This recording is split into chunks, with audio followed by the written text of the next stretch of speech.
Welcome to the RavensSpace on YouTube. This is a RavensSpace mailbag where we answer your questions about the Baltimore Ravens.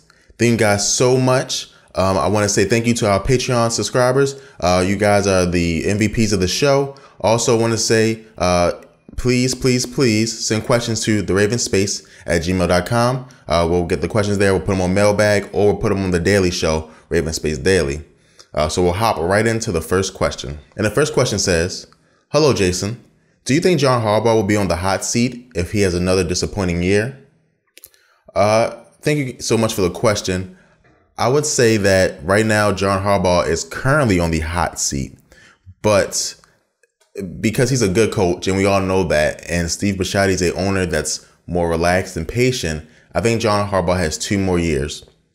So 2017 season and 2018 season. And if the Ravens don't make the playoffs in those 2 seasons, I think John Harbaugh won't be the Ravens coach anymore. And we have to remember some things. First, John is lucky because Steve Bisciotti is an owner that doesn't want to stick with the coach. You got to remember when Brian Billick was the coach, we had some rough seasons in there. And they were rougher than the seasons that we've had here, except for the one that we drafted Ronnie Stanley when we were 4-12, I believe.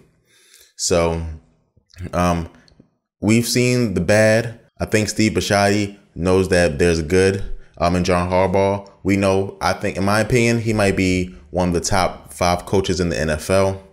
And if we let him go, another team will certainly scoop him up, especially college teams, but even NFL teams. So it just matters, how we do in the next 2 years. He is on the hot seat, but he's a good coach. And so that bought him 2 years. Also, he has a Super Bowl ring.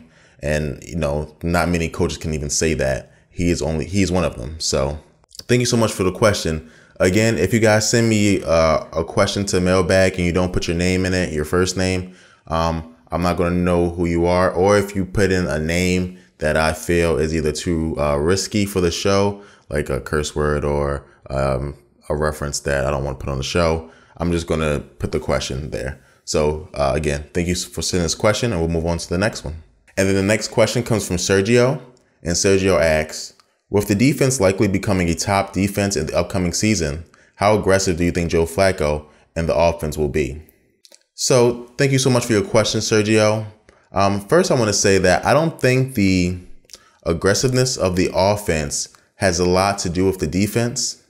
In most cases, when your defense is a great defense, you are less aggressive. So because you know that you only need 10 points, 14 points to win a game, you try not to make mistakes. And we saw this with a lot of offenses. You see the Texans offense where they don't have a great quarterback, but they have a great defense. They try to minimize. Rex Ryan for years in New York, didn't have a great offense. So he was a run first offense, right? And you want to keep the clock moving, keep your defense off the field, and score field goals, and if you have a chance, score touchdowns, get 17 points a game, and that should be enough to win you the game.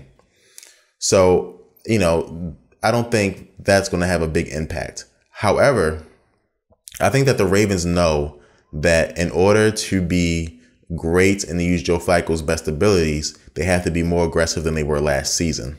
So last season was literally the least aggressive Joe Flacco has been in a season. So, for example, last year, his yards per completion was the lowest they've been in his career. And when that happens, that means that you're throwing slant routes, dink routes, and not routes that are actually testing the defense. You guys even know that number is probably inflated because of the run after catch that the receivers were doing last year, right? So hopefully Joe Flacco is more aggressive. And the offense actually tries some deep plays because they have the players to do it. Brashard Perriman can run deep. Mike Wallace, I don't know if he can still run deep, but when he was younger, he was able to stretch the field. He still has the speed, but I don't know if he has the ball skills. But I think Moore can go deep. We have big tight ends like Waller and Gilmore who can go deep and stretch the field. So it just matters how the offense wants to play it. But I do think they'll be more aggressive, not because of the skill of the defense, but because they know in order for their offense to be the best it can be, they have to stretch the field. And so I think Joe Flacco and offense will be more aggressive this upcoming season. Thank you so much for your question, Sergio, and we'll move on to the next one. And this question says, what do you think will be the final depth chart for the tight end group? And so this is a good question. So if you guys, I'm sure you guys are aware that the battle at tight end is going to be a battle that I thought was going to be a slobber knocker. But it's gone off to a slow start because a lot of the tight ends have been injured. But I will tell you the 6 tight ends that are currently in the game. You have Ben Watson, you have Max Williams, Darren Waller, Crockett Gilmore, Dennis Pitta, and then you have Nick Boyle.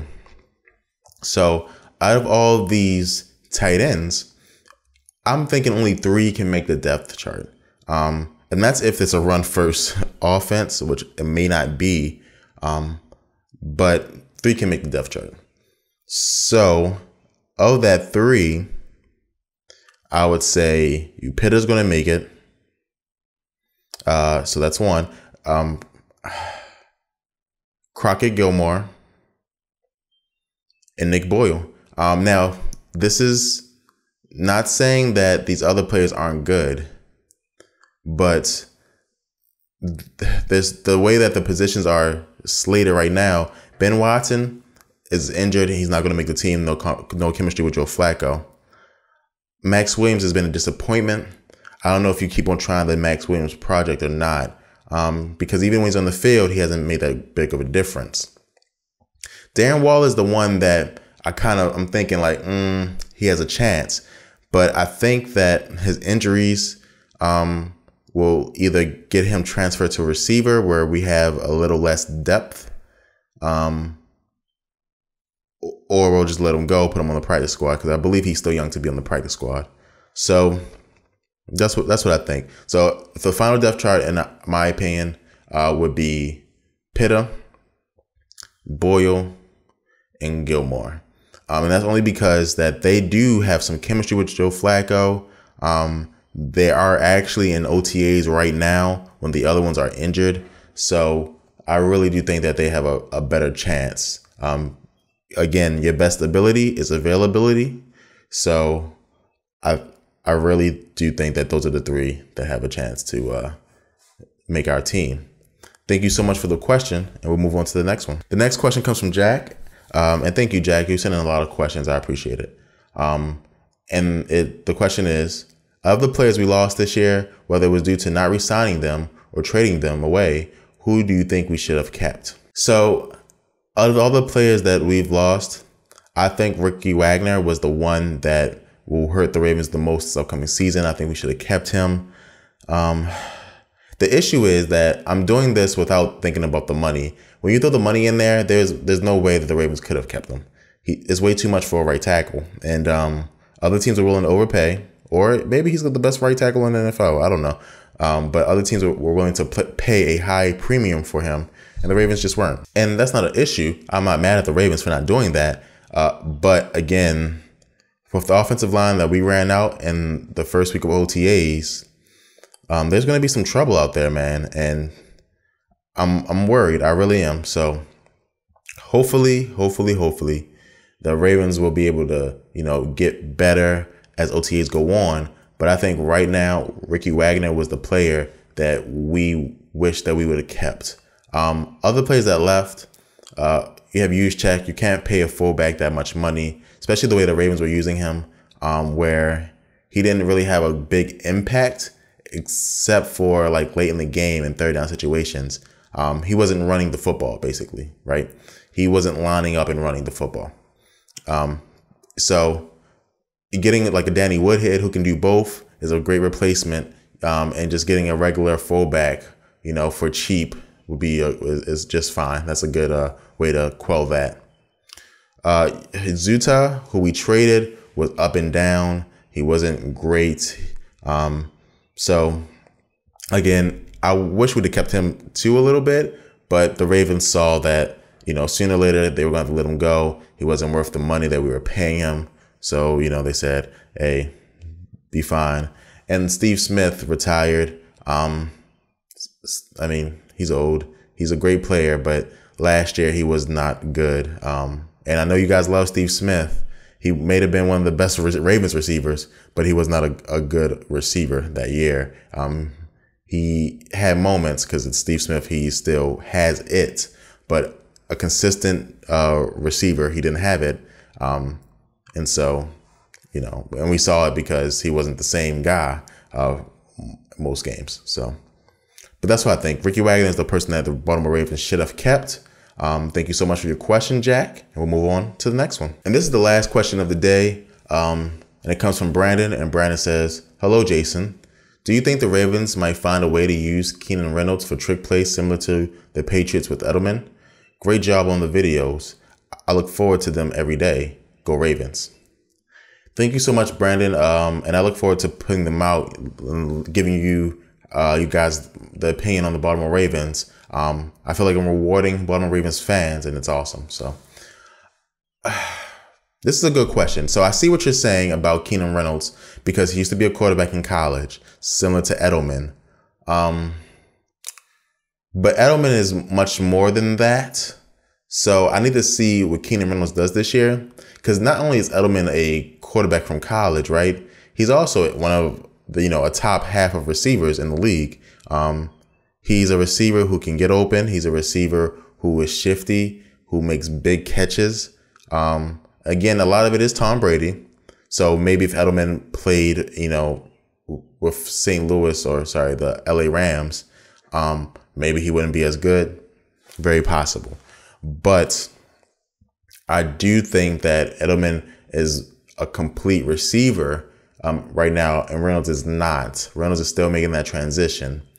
Again, when Edelman first got into the league, he was making plays in returner, the trick plays, and at receiver. So we need Keenan to get there. If Keenan can start making plays at all those levels, then I can see that. Right now, I think that to just have Keenan in the game for one trick play isn't good enough, right? And you saw what happened when we had Campanaro in the game for one trick play, right? It's cool, but what that means is that your offense don't got nothing else. It's fun to look at, but I'd rather have another receiver who is an impact in passing situations, and not a receiver that's good for one or two trick plays a game. Like I said, if Keenan Reynolds can step up and be a great slot or great four, or even Michael Campanaro can step up and be a great slot and a great four, we'll find ways to use those players in trick play situations, but mostly as a receiver in big third down situations who can catch the ball in the slot. So thank you so much, Brandon, for your question. And that is it for today. I want to thank you guys so much for watching the RavensSpace mailbag and the RavensSpace on YouTube. Please subscribe if you're not yet subscribed to the Baltimore Ravens content. Also, I want to thank all my Patreons. And if you want to support the RavensSpace, but you don't want to become a Patreon member, please look the link below for our t-shirt store. You can buy a Ravens t-shirt. Thank you guys so much, and go Ravens.